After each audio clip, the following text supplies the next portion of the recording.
আল্লাহ পাক প্রথমে ছেলেদেরকে বললেন, শোনো, সূরা নূর 33 নম্বর আয়াত। আল্লাহ পাক ছেলেদেরকে বললেন, তোমরা তোমাদের চোখ নিচু রাখো, এটা আমাদের দায়িত্ব। প্রত্যেকটা ছেলের দায়িত্ব বেগানা মেয়েকে দেখলে চোখটা কি করবে? নিচু করবে। তাহলে আপনি সিডিউসড হবেন, এক কথা। 2 নাম্বার, আল্লাহ পাক আমাদেরকে বললেন, তোমরা তোমাদের লজ্জাস্থানকে হেফাজত করো। কাদেরকে? আমাদেরকে, মানে ছেলেদেরকে। প্রথমে আল্লাহ পাক ছেলেদেরকে বললেন, চোখ নিচু করে রাখো, লজ্জাস্থানে হেফাজত করো। ঠিক আছে?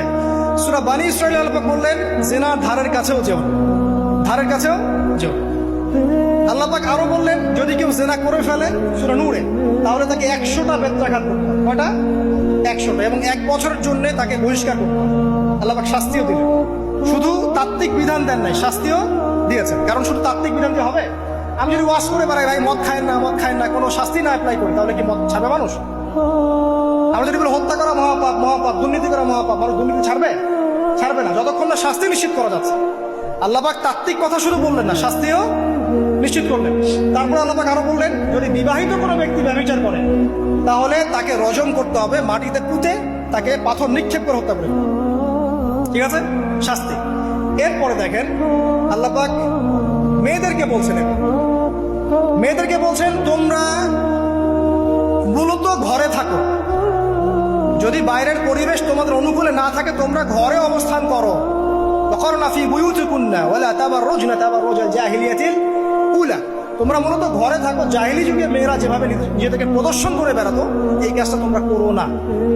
যদি করো তাহলে সমাজে বেহায়াপনা, ফাহিশা বেড়ে যাবে, তোমরা নিজেরাই ক্ষতিগ্রস্ত হবে, যেটা ওরা হচ্ছে এখন। আচ্ছা, এরপর আল্লাহ পাক আরো বললেন, হে নবী, আপনি আপনার স্ত্রী এবং মুমিন নারীদেরকে বলেন, তারা যদি বাহিরে যায় যেন জিলবাব দিয়ে তাদের পুরো বক্ষ দেশটাকে ঢেকে নেয়। তাহলে পোশাকের সংস্কৃতির শেকড় কোত্থেকে শিখবো? আমি কোত্থেকে শিখবো? আল্লাহ পাক কর্তৃক নাজিলকৃত সর্বশেষ ঐশী গ্রন্থ থেকে শিখবো নাকি? যে বইয়ের মধ্যে কোনো ভুল নাই সেটাই তো আমার শেখার মাধ্যম হবে নাকি যে দর্শনে 1000টা ভুল সেটা শিখবো আমি? আল্লাহ পাক এখানে বলছেন, মুমিন নারীদেরকে বলো, বাইরে গেলে পরে তারা যেন জিলবাব দিয়ে, কাপড় দিয়ে সুন্দর করে বক্ষদেশ এবং ঢেকে রাখে। বোরখার কথা এখানে নাই শব্দে। ঠিক আছে? ঢেকে রাখা ঢিলে ঢালা পোশাকের কথা এসেছে।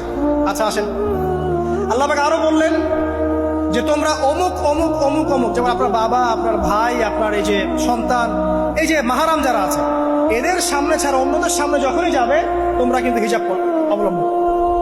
আল্লাহ পাক হিজাবের বিধান দিলেন, চক্ষু নিচু করতে বললেন, লজ্জাস্থানের হেফাজত করতে বললেন, এবং যদি এর পরেও কেউ ভুল করে ফেলে, তাহলে আল্লাহ পাক শাস্তির কথা বললেন।